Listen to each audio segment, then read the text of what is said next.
Mesdames et messieurs les patriotes, bonjour. Bravo d'être présents pour montrer que l'opposition politique existe et restaurer le lien social et retrouver notre art de vivre à la française, notre douce France. Douce France, cher pays de mon enfance, bercé de tendre insouciance, je t'ai gardé dans mon cœur. Douce France, je t'ai gardé dans mon cœur. Alors aujourd'hui c'est la triste date anniversaire du dernier référendum qui a été proposé au peuple français le 29 mai 2005, il y a 16 ans. Mais moins de 3 ans plus tard, le peuple a été bafoué, trahi par le gouvernement. À la suite du rejet de la Constitution, les gouvernements européens, réunis en conférence intergouvernementale, ont préparé en 2007 le traité de Lisbonne, reprenant les principaux éléments de cette Constitution. L'Union européenne passe au-dessus des lois et de la Constitution française. Et messieurs, dames, qui pensaient que je vous dérange dans votre travail, je vous signale que nous œuvrons pour essayer de sortir la France du marasme dans lequel elle est, et que notre discours devrait être plus entendu, et que les Français devraient être tous dans la rue pour nous soutenir. Nous sommes le seul parti à dénoncer tout ça. Vous vous croyez libre parce que vous avez des masques sur la figure et que vous pouvez sortir, mais regardez un petit peu tout ce qui se trame et tout ce qu'ils font. À partir de septembre, vous allez être encore plus enfermés pour leur soi-disant 4e vague. Il faut donc sortir de cette Union européenne qui empêche la souveraineté des nations, ainsi que toutes les instances supranationales, Schengen, la CEDH, l'OTAN, et également de l'euro, qui n'est une monnaie qui n'est favorable qu'à l'Allemagne. Voilà. À l'époque, M. Sarkozy avait dit, je ne sais pas si vous vous rappelez, j'en appelle à tous les gouvernements, nous irons ensemble vers ce nouvel ordre mondial, et personne, je dis bien personne, ne pourra s'y opposer, car à travers le monde, les forces au service du changement sont considérablement plus fortes que les conservatismes et les immobilismes.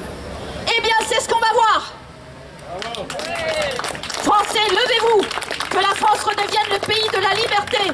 Frexit, Frexit, Frexit, Frexit, Frexit, Frexit. Venez policiers et militaires, venez partager le vin, la bière, le saucisson, les cigarettes, et puis brûlons coffres et fenêtres, et des pyramides oligarchiques qui nous enserrent, qui ne descendent pas jusqu'à nous mais qui nous saignent, et que les flammes de la colère jamais ne s'éteignent.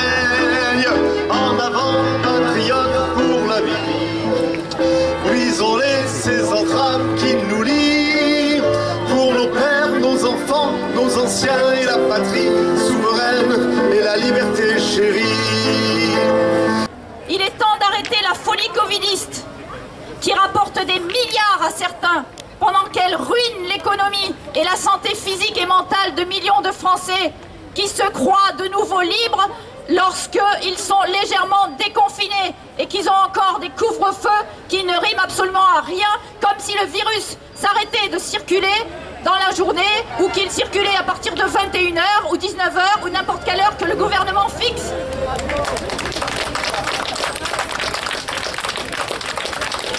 Que les Français se réveillent maintenant, dès maintenant, et qu'ils sortent tous dans la rue.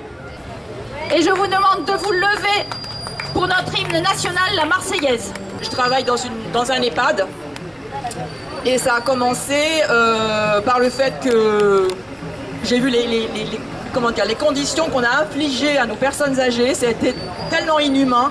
Moi j'ai vu une petite grand-mère griffée derrière la porte parce qu'elle était enfermée, parce qu'on ne la laissait pas sortir du fait qu'il y avait le risque donc d'attraper le Covid. Il y en a plein qui ont été enfermés et j'ai vu surtout une petite mamie que j'adorais. Sa famille venait la voir tous les jours depuis des années. Et du jour au lendemain, elle s'est retrouvée sans personne. Elle est morte toute seule. Elle est morte toute seule.